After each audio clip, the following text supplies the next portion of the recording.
So one thing that's always kind of interesting is when a customer kind of modifies or customizes one of your existing knife designs. Recently I had a request for a gentleman who wanted a chunky monkey, but he wanted the portions changed. And so we're gonna play with that. This isn't the first time this knife has been like customized. A gentleman did it before that and he made the blade longer.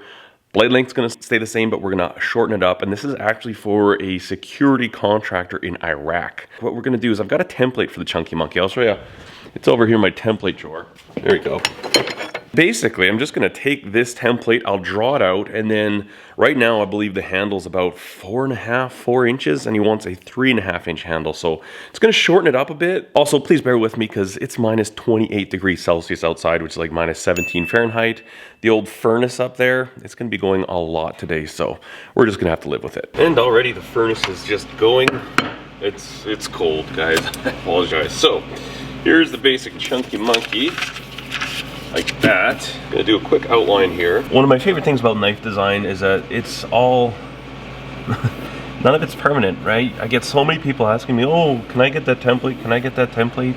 Well, drawing your own knives is not hard at all. So this handle here is, well, we're going about 4.5 inches, right? And we're gonna have to bring this to 3.5 inches. So we're gonna take about that much off of it. So now let me come in here. Obviously my pin locations are gonna change. But what I might do, I kind of like how small that is at that side. So I might actually move this back and I can kind of reimagine some of the portions. Sorry, I'm blocking the way. So if I don't want it to be quite this narrow because as it sits in the hand right here, I mean, that's great, right? Now, if I just move this thickness to here, I think it'd be too small in the hand. So what I think I'll do is I'll move it like this, and now we can kind of reimagine some of these proportions.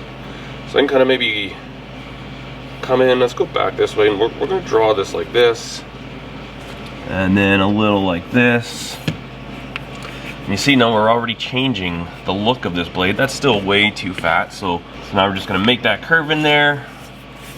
And then, you know, we can just kind of bring it from here. Now we can take this line and get rid of it, and we'll be kind of close to what we're gonna make this knife like. This is gonna be 1/4 inch 01 tool steel, and then we are going to actually put a rock patterning all in here, not on the handle. It's gonna get a really dark hardwood, and then we're gonna probably do like a mirror on the flats here. So this will be an interesting little build, and see how it turns out.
All right, so we have ground out the knife, and what I've done is I've just kind of marked in where I want the handle to go to, and that way I know Kind of helps me get a better visual for where I'm going to grind my bevel. The next step, I'm going to mark my center line. I'll use that marking jig, granite surface plate. You could use a drill bit, roughly the same diameter as what you're using here.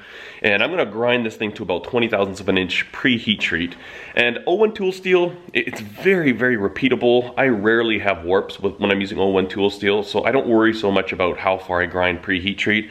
Something like Nitro V, I do as little preheat grinding as I can because that stuff is just, I don't know why, it just warps like crazy for me. But next step of the process, we will mark our holes, we'll drill our holes, our lanyard tube right here for lanyard, and then grind in the bevels. And then after we've ground in the bevels, we will do our rock patterning. And again, having the handle marked out right there, it'll let me know how far to go with that rock patterning, so that we don't get underneath the handles too much.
Alright, so we've got our first bevel ground down. That's 120 grit ceramic, and I'm gonna go ahead and grind the second bevel. I'm gonna turn the camera off because I don't know what else there is to show. It's basically, instead of on this side, I'll be doing it on this side. Now, this thing is all done freehand, and the biggest thing for freehand is what I started doing, and what kind of helped me get to that point was I'd come very, very lightly and find my datum so I can feel when I'm resting fully on my bevel.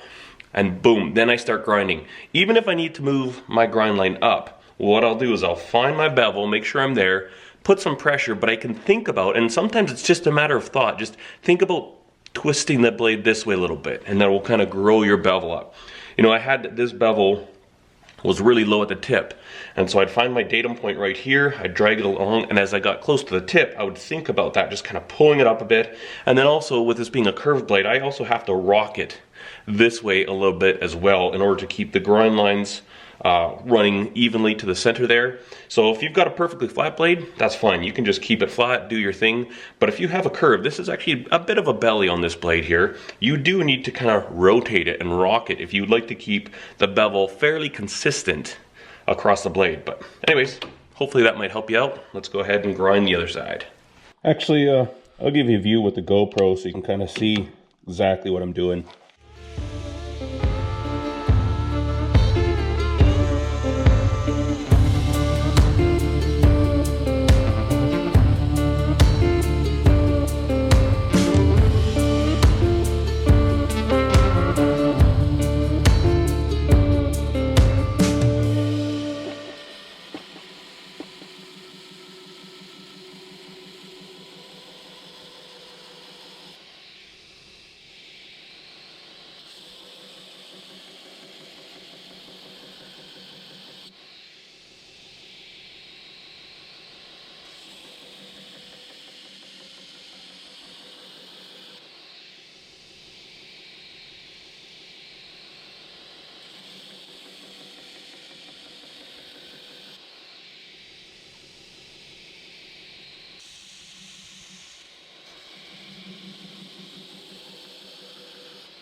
So usually after I've gone through with the automatic center punch, I like to just go hit it with a regular center punch. A little harder, leave a bigger divot, and just get a better spot for the drill bit to bite in. So we're going to be using Corby bolts. That's these suckers right here, and these need a 1/8 hole. So I'm going to drill the hole through the tang at 1/8. I'm also going to put some holes elsewhere that aren't getting any fasteners through them. That's going to be as a place for the epoxy to flow from one side of the handle scales to the other. And then we're going to put in a big old 1/2 inch stainless steel lanyard tube, and that should allow him to run whatever he wants for a lanyard. Some of these little, you get a 1/4 inch lanyard tube, sometimes it's difficult to run what you want in there, so this gives us a lot of flexibility, and it kind of looks cool too, seeing a big old lanyard tube hole at the end of the knife there. So we'll go ahead and drill these out, and then drill in all of our extra holes in the tang. And the one thing to think about with these Corbies, actually, you know what, we'll get to that once we're ready to kind of assemble the knife and glue it. So I want to talk to these, but we'll do it at the appropriate time in the build.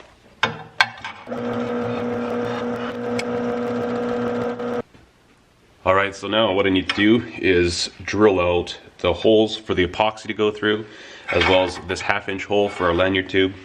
What I want to do to make sure I don't drill out, these are all 1/8 inch holes, and the Corby bolts I'm using are 1/8. I want to circle these, because these are the ones that I want the Corby bolts to be at, and I don't want to drill those out any larger than they are. I've drilled before in the past, say the wrong holes out, start lightening up the tang, and I end up drilling these to 1/4 inch when they need to be 1/8. It really sucks, so that's a little tip I always like to make sure that I use.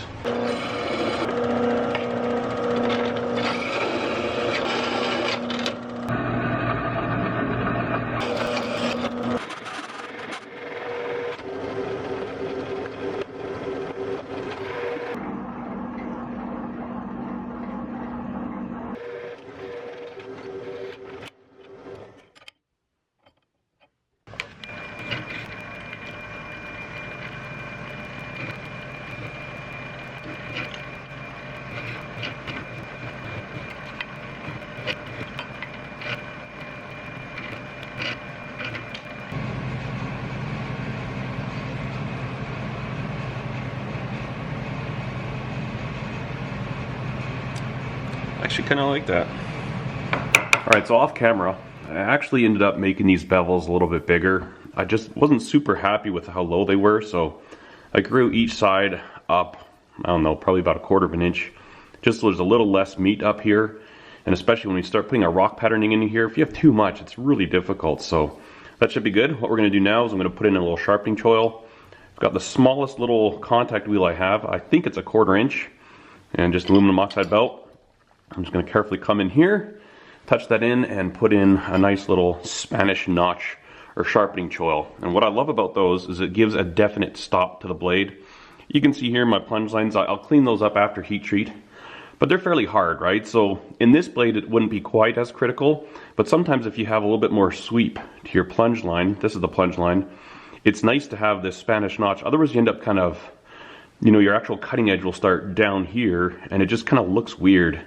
So I put in a Spanish notch and it's like, boom, cutting edge, clean start, all the way to the tip.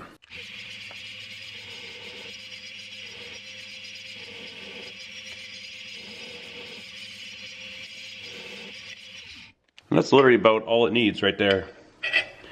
Line this edge up with our plunge line.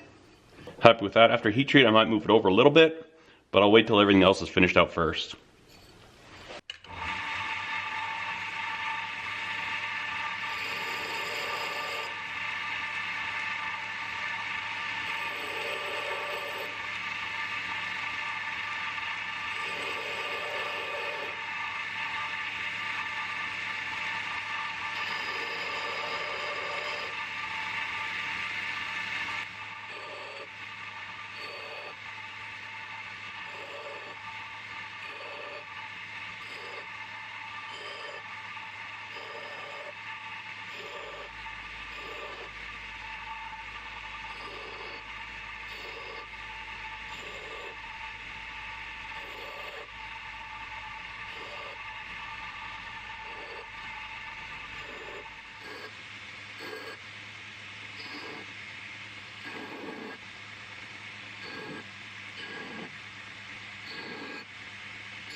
All right, so we've got all of our rock patterning put in there. And in case you were wondering, I started out with a 3/4 inch small wheel, and then I switched up, after I had a decent amount of it done, it wasn't finished, but then I went to a 1-inch wheel just to give it a little bit of variation.